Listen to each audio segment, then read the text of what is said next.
একের পর এক মামলা দায়ের হচ্ছে বাংলাদেশের সাবেক প্রধানমন্ত্রী শেখ হাসিনার বিরুদ্ধে। পাশাপাশি বিএনপি সহ বিভিন্ন মহল তাকে ভারত থেকে দেশে ফিরিয়ে এনে বিচারের মুখোমুখি করার দাবি তুলছে। এসব দাবির মুখে প্রশ্ন উঠছে, ভারত কি ফেরত দিবে শেখ হাসিনাকে?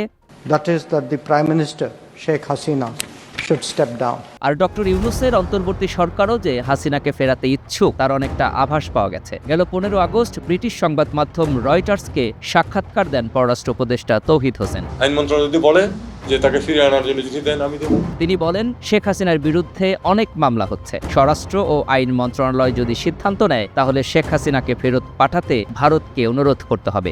এটি ভারত সরকারের জন্য বিব্রতকর হবে। তিনি নিশ্চিত যে ভারত সরকার বিষয়টি গুরুত্ব সহকারে দেখবে।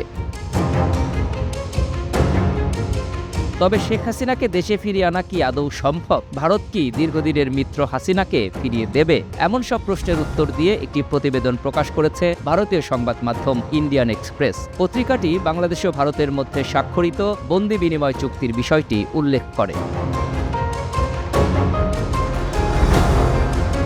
চুক্তি অনুযায়ী যদি কোনো ব্যক্তির নামে মামলা করা হয় অথবা তিনি যদি আদালত কর্তৃক দোষী সাব্যস্ত হন তাহলে তাকে ফেরত দেবে ভারত ও বাংলাদেশ। প্রত্যর্পণযোগ্য অপরাধ বলতে সর্বনিম্ন 1 বছরের কারাদণ্ড হতে হবে। এর মধ্যে আর্থিক অপরাধও রয়েছে। তবে কোনো অপরাধ প্রত্যর্পণযোগ্য হওয়ার জন্য দ্বৈত অপরাধের নীতি অবশ্যই প্রযোজ্য হবে। অর্থাৎ সংগঠিত অপরাধটি অবশ্যই দুই দেশের শাস্তিযোগ্য অপরাধ হতে হবে। তবে অপরাধটি রাজনৈতিক হলে প্রত্যর্পণের অনুরোধ প্রত্যাখ্যান করতে পারবে দুই দেশ। ইন্ডিয়ান এক্সপ্রেস বলছে, বাংলাদেশে যে দলই ক্ষমতায় আসুক না কেন তাদের সঙ্গে সুসম্পর্ক রাখার চেষ্টা করবে মোদী সরকার। বাংলাদেশে দীর্ঘমেয়াদী কৌশলগত ও অর্থনৈতিক স্বার্থ রক্ষার কথা মাথায় রাখবে নয়াদিল্লি। পাশাপাশি দীর্ঘদিনের বন্ধু হাসিনার পাশে দাঁড়ানোর বিষয়টিও বিবেচনা করবে ভারতীয়রা। এ বিষয়ে ভারতীয় গোয়েন্দা সংস্থা র-এর সাবেক এক কর্মকর্তা বলছেন, শেখ হাসিনাকে বাংলাদেশের হাতে তুলে দেওয়ার মধ্যেই কি ভারতের গুরুত্বপূর্ণ স্বার্থ নিহিত?